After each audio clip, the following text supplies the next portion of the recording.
नमस्कार दोस्तों। दुनिया में ऐसे कई यंत्र हैं जो प्राचीन काल में इस्तेमाल किए जाते थे पर आज वो लुप्त हो चुके हैं और वो यंत्र कैसे काम करते थे ये ज्ञान भी अब किसी के भी पास नहीं है या फिर लुप्त होता जा रहा है। तो देर न करते हुए वीडियो शुरू करते हैं। उरुमी।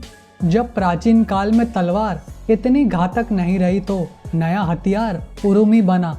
ये उड़ती पतली तलवार गहरा घाव कर सकती है। उरुमी आसानी से इसे चलाने वाले को भी घायल कर सकती है। इस पर महारत पाना सबसे मुश्किल माना जाता है। यहाँ तक कि इसे रोकना और इसकी दिशा बदलना काफ़ी मुश्किल है।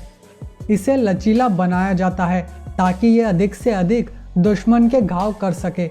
इसे पहली बार भारत के केरल शहर में बनाया गया, जो वहाँ के प्राचीन युद्ध कला कल्लारी पयातु में इसके बारे में विस्तार से लिखा है।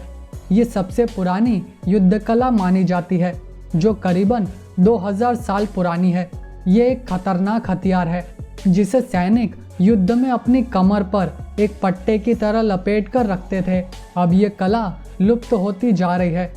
अब इस कला को सिर्फ एक मनोरंजन के तौर पर ही दिखाया जाता है। दांत चिकित्सा।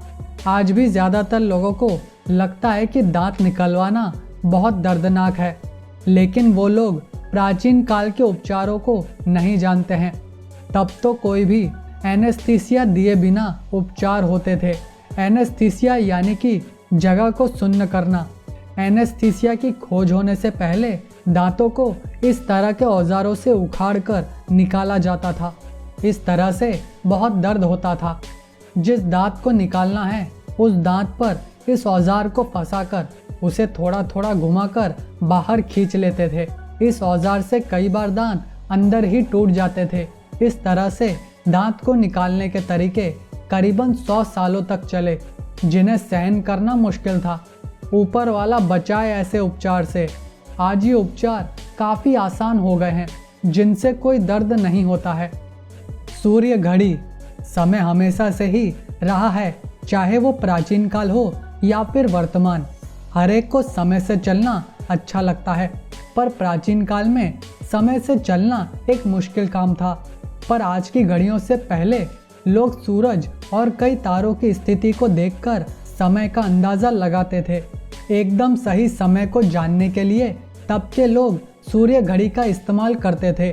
सूर्य घड़ी में एक प्लेट होती है जिस पर अंक लिखे होते हैं और प्लेट के बीच में एक खड़ी छड़ लगी होती है जिसकी परछाई प्लेट पर पड़ती है, जिससे पता चलता है कि समय क्या हुआ है।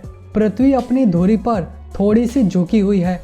उसी कोण में सूर्य घड़ी को भी झुकाना होता है और दिशा को भी ध्यान में रखना होता है, नहीं तो सही समय नहीं मिलेगा। कंपास।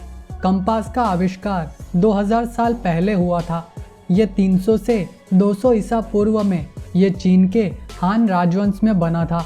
उसमें एक लोहे की प्लेट पर चुंबकीय चम्मच के टुकड़े को रखा जाता था। ये किसी जगह की यात्रा करते समय दिशा जानने के लिए नहीं बना था, बल्कि राजा कहाँ बैठेंगे ये बताने के लिए बना था।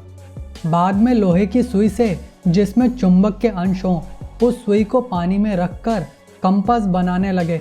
इस आविष्कार ने नौका विहार की दिशा ही बदल दी, जिससे अब लोग रात को भी दिशा जान सकते थे। आधुनिक कंपास काफ़ी विकसित हैं। आज हमारे हाथों में कंपास की जगह मोबाइल ने ले ली है। रक्त निकालना। रक्त निकास करना एक प्राचीन चिकित्सा पद्धति पर आधारित था, जिसमें रक्त और अन्य शारीरिक तरल पदार्थों को बनाए रखने के लिए उचित मात्रा में रक्त बहाते थे।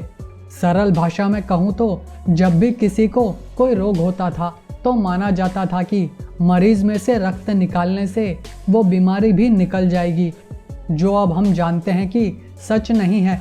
ये चिकित्सा पद्धति करीबन 19वीं सदी के अंत तक करी जाती थी। माना जाता है कि ये पद्धति करीबन 2000 सालों तक चली थी।